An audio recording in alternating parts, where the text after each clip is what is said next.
Hello, my name is Leo B. Steward, and today I'm going to embark in making a pot of gumbo. We're working today in a brand new commercial kitchen at the YWCA, their brand new facility in Greensboro. The RCC and the YWCA are natural partners. They have formalized their partnership by jointly pursuing healthy food financing. If our application is successful, two very cool things will happen. One, the YWCA will make a substantial non-voting equity investment in the grocery store. And two, the YWCA will provide health and nutrition counseling and programming for the neighborhood moms and their family right in our grocery store. When you cook in a gumbo, it's not something you're going to do every day. It's something when your family come and visit you and you want to share the goodness of the Lord.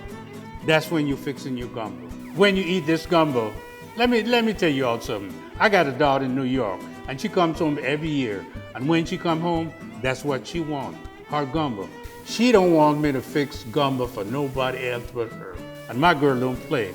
The gumbo, she got to have it right. And I can't blame her in a way. You know, this is my baby's gumbo. But I'm sharing it with you, so come on. But don't tell my baby. Here's what you'll need. 1 pound of shrimps, 1 pound of scallops, 2 Dungeness crabs, 4 blue crabs, 1 pound of okra, 3 to 4 cups of flour, a bottle of olive oil, 4 cans of coconut milk. You need to get about 4 to 6 fried chicken wings from Bojangles. 1 sausage. Make sure the sausage is andouille. 1 pound of yuca. 1 stick of butter. Cajun mix and some jalapeno. Get you some crab boil. A bunch of cilantro. Parsley flakes. Lemon pepper seasoning. Garlic pepper seasoning. Black pepper salt. And white rice. You need white rice. A pack of sazon and a can of oysters, smoked oysters. You will need a large pot, a large pot, and also a small pot. And you need 2 aluminum pans. And please, do yourself a favor, right? This is a gumbo pot that you got. Don't use no plastic. Don't eat out of no plastic. You done went through all this stuff to cook you a good meal, okay? Get you some plates, some real dish, okay, to put this food in.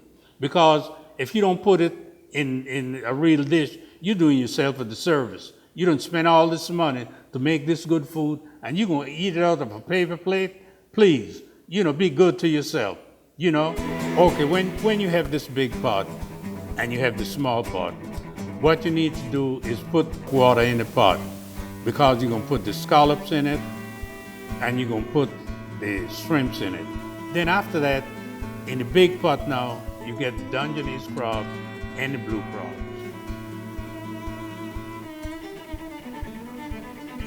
You're gonna pre-boil them for about 10 minutes.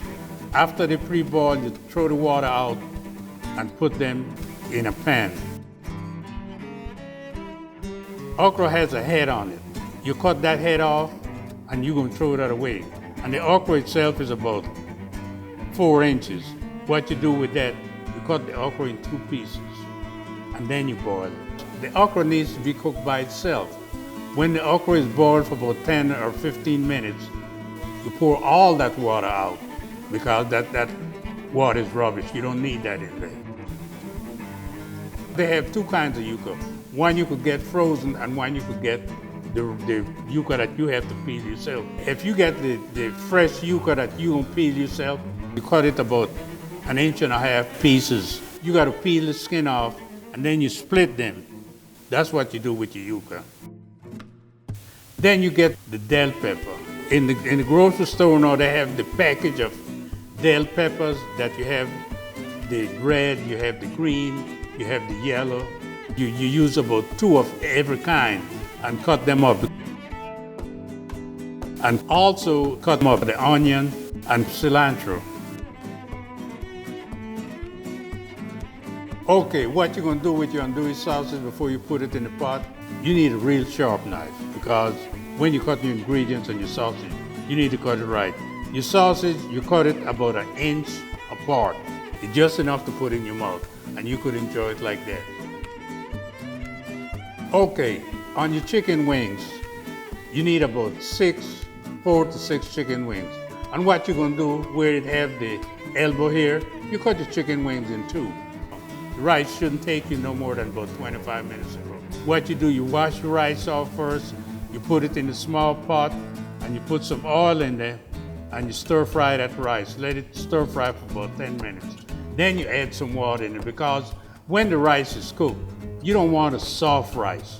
You want a rice that's just cooked, but that you could count the grains, because that's make it so healthy, and you'll enjoy your gumbo with your rice.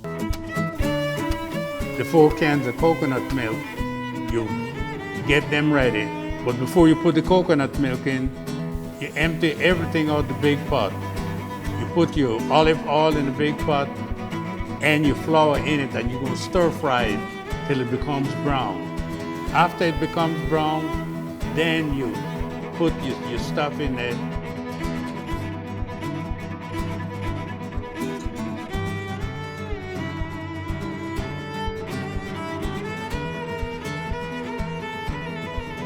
When you put the ingredients in to the pot, you put the yuca in at the same time, because the yuca is going to take a longer time to cook than anything else. So you put the yuca in first, andouille sausage in there, and let that boil by itself for about 10 minutes.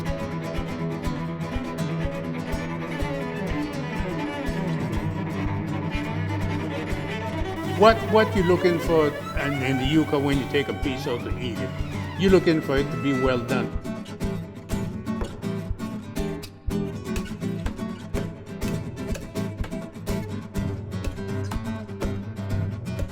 And then you get a hammer and you put a piece of cellophane on it, and then you hit the crab them, because you want them to be almost soft before you put them in the pot.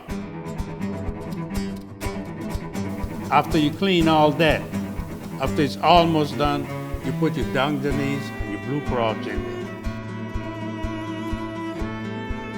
When you're gonna put the scallop in the gumbo, you're gonna cut them in 3 pieces, so you'll have enough scallop go around. The shrimp, you're going to slice the shrimps, because you don't put them whole in there. And 10 minutes before it's all done, then you put your okra in there, your shrimps, and your scallops, and smoked oysters.